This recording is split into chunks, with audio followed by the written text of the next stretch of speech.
Wahai Laila, cinta telah membuatku lemah tak berdaya, seperti anak hilang, jauh dari keluarga dan tidak memiliki apa. Cinta laksana air yang menetes, menimpa bebatuan. Waktu berlalu dan bebatuan itu akan hancur berkepingan, berserak bagai kaca, berpecahan.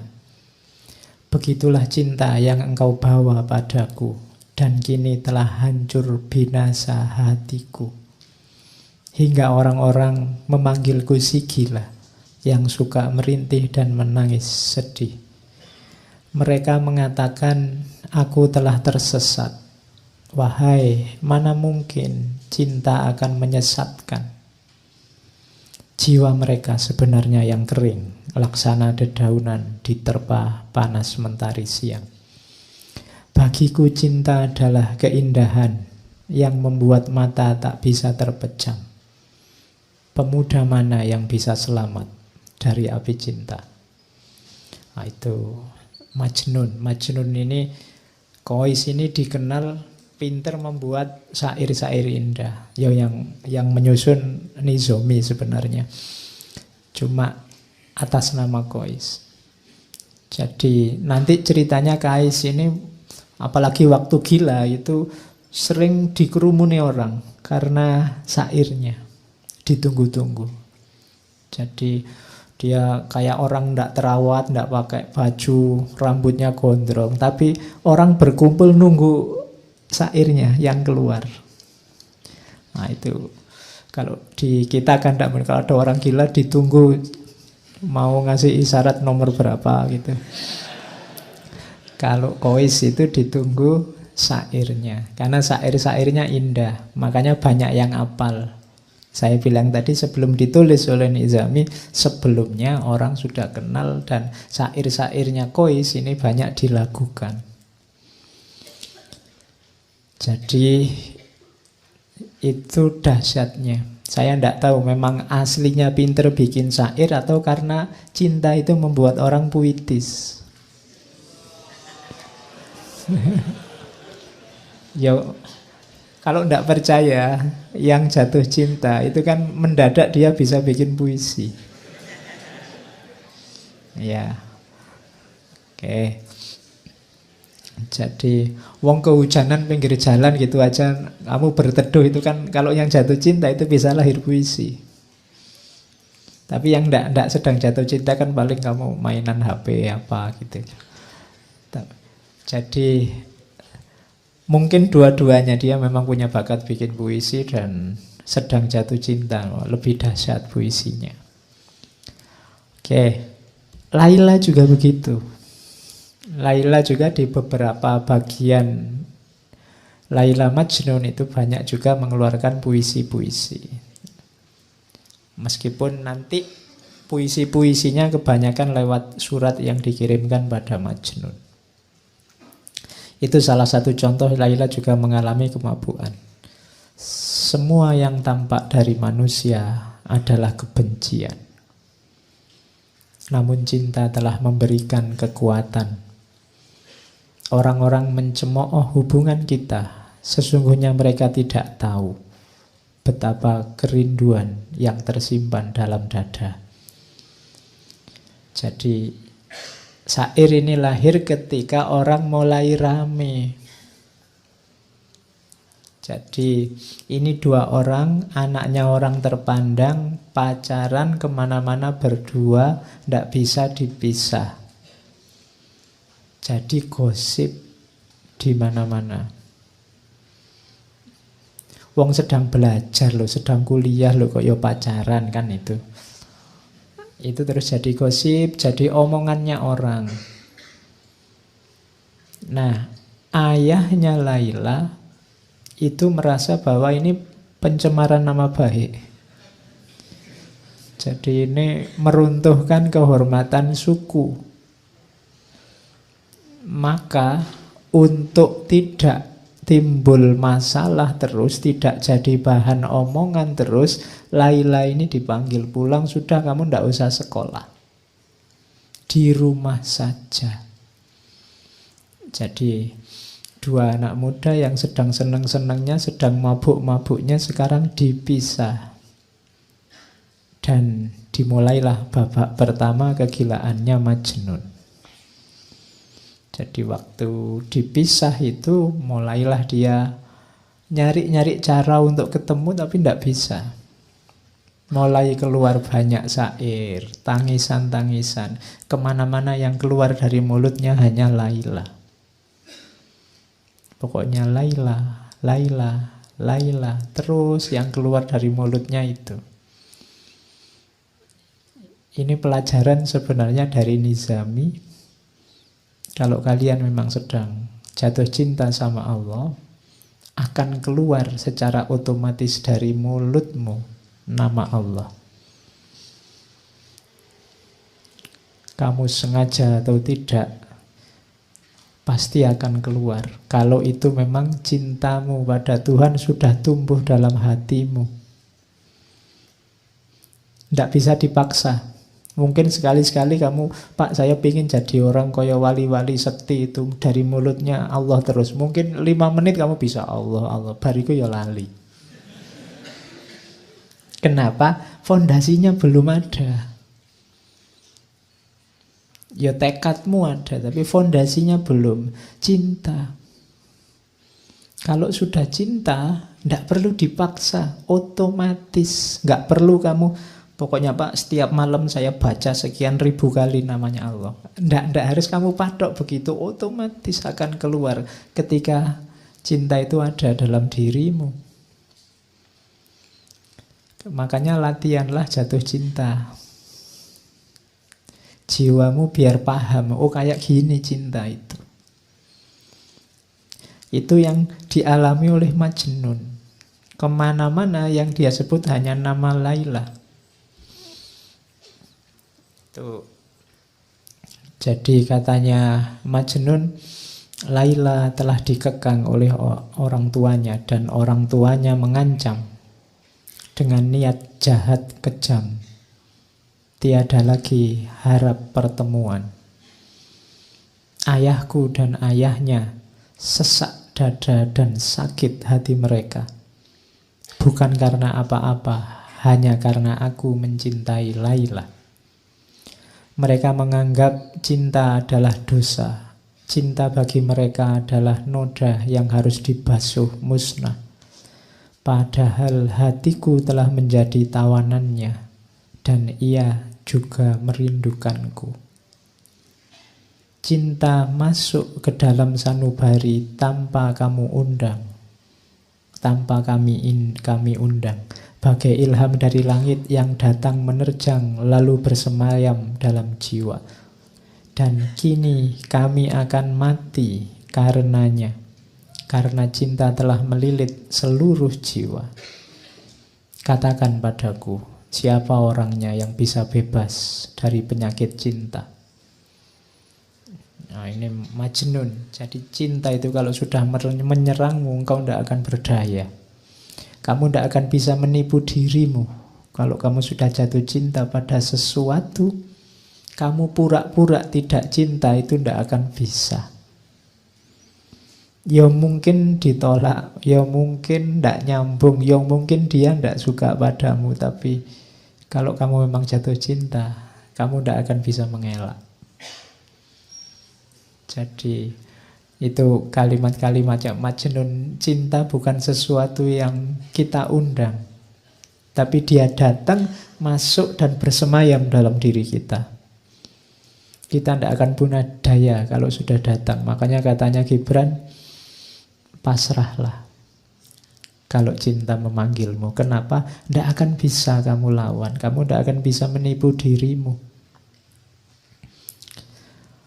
Dan Majnun mati-matian berusaha untuk bisa bertemu Laila. Macam-macam nanti ceritanya di novel itu. Ada yang dia pura-pura jadi pelayan perempuan. Nanti diatur sama teman-temannya. Teman-temannya juga kasihan, ini anak jatuh cinta kok dipisah. Dirancang untuk bisa ketemu. Akhirnya Majnun nyamar jadi anak perempuan. Masuklah ke kamarnya Laila. Ngapain di kamar? Enggak, loh ini penting. Di kamar hanya pandang-pandangan. Sama-sama masih saling terpesona. Hanya diam. Coba kamu baca nanti novelnya. Jadi hanya diam, hanya melihat, saling mengagumi, saling terpesona, dan enggak ngapa-ngapain. Enggak usah dibayangkan aneh-aneh. Terus nanti ketahuan, terus pergi. Ada juga cerita nanti Majnun ini nyamar jadi pengemis. Suatu ketika dia ketemu ada pengemis perempuan. Kemudian pengemis ini ditemui, tolong semua alatmu ngemis kasih saya, semua yang aku miliki tak kasih padamu. Jadi dia mengemis untuk bisa ketemu Laila. Dari rumah ke rumah. Makanya ada syairnya itu kan. Duhai, betapa besar bahaya ku undang sekedar untuk bertemu denganmu. Ku korbankan segala yang ada padaku. Ku ubah diriku hingga engkau pun tak mengenaliku. Ku ayunkan langkah dengan tetes air mata. Dan setelah memasuki perkampunganmu, ku buang semua tanda yang membuat orang mengenaliku. Ku ikat diriku dengan rantai baja bagai budak hina, berjalan mengadahkan tangan meminta sedekah. Dan bocah-bocah itu tiada suka melihatku. Mereka berkumpul mengelilingiku, menghardik dan melempariku seperti anjing mengganggu. Jadi dia sudah ngemis, pura-pura jadi orang hina, minta-minta dari rumah ke rumah, dikejar anak kecil-kecil, diteriaki anjing. Tidak masalah, yang penting akhirnya sampailah di rumah Laila. Itu Majnun. Kini aku hadir di dekatmu, wahai Laila, tak mampu ku tahan air mataku. Kasihanilah kelemahanku, begitu berat penderitaanku. Nah, itu Majnun. Jadi hanya, dan tidak ketemu, hanya sampai rumahnya saja. Yang penting sampai rumahnya Laila. Bisa melihat rumahnya itu sudah senangnya luar biasa. Itulah cinta. Kalau kamu jatuh cinta, melihat sandalnya ada di luar itu senang. Oh iya kan? Wah, alhamdulillah ada sandalnya, berarti dia ada di dalam. Nah, itu jatuh cinta. Ada cerita yang lain, suatu ketika Majnun sampai pura-pura jadi binatang. Iya. Jadi suatu ketika dia lihat penggembala kambing yang itu bisa bebas keluar masuk di tempatnya Laila. Mungkin orang tuanya juga memelihara kambing. Akhirnya apa? Ceritanya Kais merangkak di antara kambing-kambing dan melepas bajunya. Bahkan ceritanya, karena yang gembala kambing ini senjatanya kan cambuk. Cambuk itu dipakai nyambui kambing. Antara lain dia tidak sadar yang dicambui si Kais ini, hanya untuk bisa dekat sama Laila. Jadi itu dahsyatnya cinta. Oke, terus ya. Ini ceritanya tangis-tangisan terus. Nah, sebelum ke syair ini. Syair ini lahir setelah ayahnya Kais akhirnya tidak tega lihat anaknya. Kipiye to yo, anak ini kan sudah digadang-gadang mau jadi penerus, kok malah Majnun kayak gini. Akhirnya atas nasihat banyak orang, mbok yo anak sudah kayak gitu, mbok yo dilamarkan. Sampean kan ketua suku, apa saja punya. Akhirnya dituruti oleh orang tuanya. Kois pulang, pulanglah ke rumah, tenang saja, tak lamarkan sekarang ke tempatnya Laila. Dilamarkanlah oleh orang tuanya ke rumahnya orang tua Laila. Cuma sayangnya, ada sayangnya, lamarannya ditolak.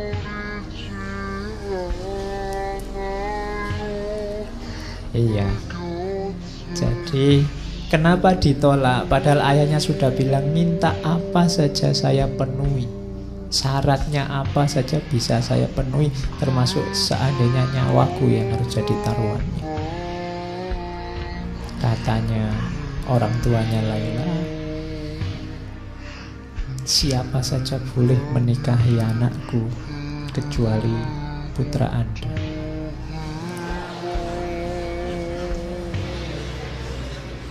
Ya. Kenapa? Orang tuanya tidak bisa jawab. Mana ada orang tua yang merelakan anaknya dinikahi oleh orang gila? Mana ada orang tua yang merelakan anaknya dinikahi oleh pemuda yang tidak waras? Karena ayahnya Laila ngerti kegilaannya Majnun, meskipun gilanya memang karena mencintai putrinya, tapi dia tidak mau. Wong dulu masih waras, pacaran saja digunjingkan orang, kita malu luar biasa, apalagi sekarang. Jadi sudah serius seperti itu masih ditolak. Bisa dibayangkan ya, Majnun yang tadinya sudah merasa agak sembuh, merasa terhibur, wah nanti dilamarkan oleh ayahku pasti beres, tapi kok ya ditolak. Mulai lagi kuman. Jadi ya. Dan dia katanya Majnun, rumahku telah menjadi bara api bagi jiwaku. Tetapi wahai Laila, aku akan senantiasa berada di sisimu. Semoga kasih sayang Allah dilimpahkan padamu. Wahai pecinta yang malang, kerabatku menganggap aku mempermalukan mereka. Teman-temanku pun gemetar jika mendengar namaku. Jadi keluarganya merasa malu oleh kehadirannya, teman-temannya semua juga menjauh, tidak ada yang mau mendekat. Duhai cawan anggur yang ada di genggaman, kini jatuh berantakan. Telah kutinggalkan sanak saudara dan orang tua, sedang kekasihku pun jauh di sana. Namun aku tidak akan menyerah walau kesulitan demi kesulitan mendera. Orang yang tidak merasakan kesengsaraan tidak akan menikmati kesenangan. Dan orang yang tidak pernah dihimpit kesedihan, mereka tidak akan dapat memahami hati yang sedang merana sendirian. Jadi mulai dari sini Majnun nanti mulai menyepi, menjauh dari keluarga, menjauh dari masyarakat, hidup di padang-padang pasir. Apalagi nanti kemudian keluarganya karena masih mempertimbangkan harga diri, khawatir malu, akhirnya pindah menjauh dari daerah situ ke daerah Najd. Wah, tambah lagi puisi-puisinya Majnun karena dia merasa semakin jauh dari Laila. Setiap hari hidupnya di padang-padang pasir, di bebatuan di bawah padang pasir, di goa-goa. Uniknya, selain tadi sering dikerubungi orang-orang, hewan-hewan yang ada di sana itu patuh sama Majnun. Bahkan kabarnya sampai anjing, ular, macam-macam binatang-binatang buas itu kalau di dekat Majnun jinak. Jadi cirinya ada Majnun itu biasanya ada binatang buas yang berkumpul di sekelilingnya, yang harusnya saling memakan malah tidak saling memakan. Itu penjelasannya Nizami untuk menunjukkan bahwa orang yang jiwanya diliputi oleh cinta, auranya juga aura cinta, siapapun dekat akan senang. Beda dengan orang-orang yang jiwanya penuh kebencian. Jangankan ngobrol mendekat aja males, hawanya ndak enak. Iya. Jadi bangun jiwamu dengan aura yang penuh cinta. Bahkan binatang buas pun bisa tunduk, bisa patuh. Kadang-kadang kalau Majnun sedang tidur di tengah padang pasir, binatang-binatang ini yang menjaga. Itu kelebihannya para pecinta. Oke. Ini pelajaran dari Majnun lagi, bahwa cinta itu kebebasan. Wahai Laila kekasihku, berjanjilah pada keagungan cinta, agar sayap jiwamu dapat terbang leluasa. Melayanglah bersama cinta laksana anak panah menuju sasarannya. Cinta tidak pernah membelenggu, karena cinta adalah pembebas yang melepaskan simpul-simpul keberadaan. Cinta adalah pembebas dari segala belenggu. Jadi contoh paling mudah, di mana sih pembebasannya cinta itu? Majnun tidak lagi terikat oleh apapun selain cintanya. Dia rela kehilangan bahkan keluarganya, apalagi posisinya sebagai putra mahkota, apalagi kedudukannya, teman-temannya. Dia enteng saja melepaskan semuanya. Itu menunjukkan bahwa cinta itu membebaskanmu dari apapun, bahkan contoh paling kecil lagi, bahkan membebaskanmu dari dirimu sendiri. Cinta membuat orang tidak egois. Kalau masih egois, masih belum cinta. Masih egois itu kan masih berpikir tentang dirinya sendiri terus. Perhitungan apa yang enak, apa yang menguntungkan bagiku. Tapi orang yang jatuh cinta tidak. Makanya katanya Majnun, cinta itu membebaskan manusia. Kalau kita semua menggunakan relasi cinta, mungkin hari ini nggak sepanas ini, nggak sesumpek ini. Kampanye itu menunjukkan nggak panas kalau saling mencintai. Mungkin yang satu bilang, ya kalau beliau mau jadi presiden, ya monggo saya persilahkan. Nanti yang satunya bilang, jangan gitu, saya nggak enak. Sampean juga nggak apa-apa, silahkan jadi presiden. Ayo, bayangkan loh kalau yang kampanye kayak gitu kan enak, kita bisa ketawa-ketawa bareng.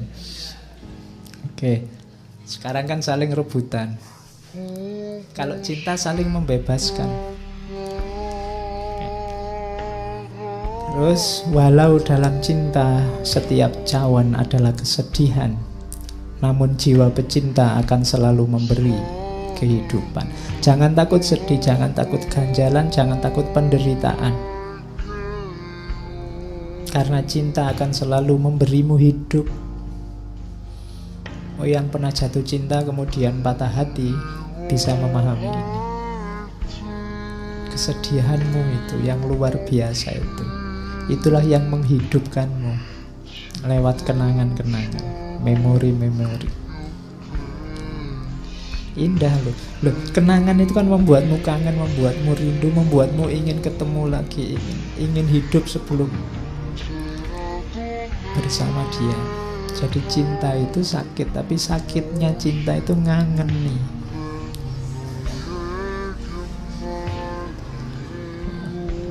Iya kan? Makanya mantan yang paling heboh itu kan mantan di dunia cinta. Kalau mantan mahasiswa, mantan murid itu biasa-biasa aja.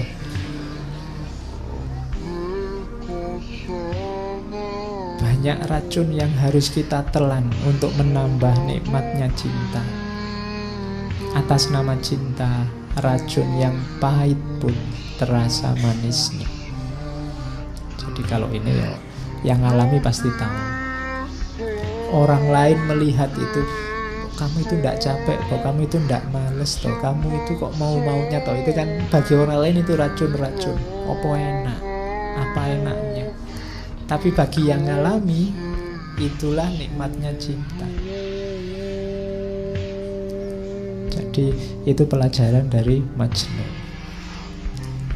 Terus, bertahanlah kekasihku, dunia diciptakan untuk kaum pecinta. Dunia ini ada karena cinta. Percayalah kalau tidak ada satupun orang yang punya jiwa cinta, tidak ada lagi relasi antar manusia yang namanya cinta, dunia ini bubar. Detik ini juga. Kalau tidak percaya, coba saja. Karena orang akan saling mengobjekkan, orang saling memanipulasi, orang saling. Dunia akan bubar. Masih ada cinta, masih banyak, maka dunia ini masih ada. Ya paling di medsos rame, tapi dalam kehidupan sehari-hari enggak, cinta itu masih banyak. Kalau enggak, ya sudah kiamat dunia ini. Oke, jadi itu pelajaran bahwa cinta itu membebaskan. Terus, nah ini dari Majnun lagi, tentang pelajaran tentang jarak. Cinta itu paradok. Bila dekat rumahnya Laila, aku merasa terbebani. Tapi bila aku jauh darinya, aku merasa sedih. Sehingga dekat maupun jauh, bersemayam rindu dan gelisah. Saat dia berjanji, cintaku kian menggebu menanti. Saat dia tidak janji, aku mati menanti datangnya janji. Sehingga jauh maupun dekat, hanya dia di angan. Namun jarak dekat atau jauh belum menyembuhkan apa yang kami rasakan. Sungguh pun ternyata dekat dengannya lebih baik daripada jauh darinya. Jadi ini logika jarak. Kita sama Tuhan kan juga begitu. Dekat sama Tuhan ada tanggung jawab, ada beban-beban. Jauh sama Tuhan itu menggelisahkan. Kamu mungkin agak ngeri-ngeri, Pak, kalau saya dekat terus sama Tuhan, nanti buka HP harus hati-hati, gak boleh buka yang gitu-gitu. Nanti bohong dikit gak bisa, sholat harus tepat waktu, puasa harus sholat tahajud. Kok rasanya berat ya Pak? Dekat dengan Allah, dekat denganmu, membebani. Tapi jauh itu menggelisahkan. Waduh, kok jauh ya dari Allah. Nanti jangan-jangan dapat murkanya, jangan-jangan Allah tidak berkenan, tidak ridho. Itu paradoknya cinta. Dekat sama yang kamu cintai, itu kan kamu merasa terbebani. Aku harus membuat dia bahagia, aku harus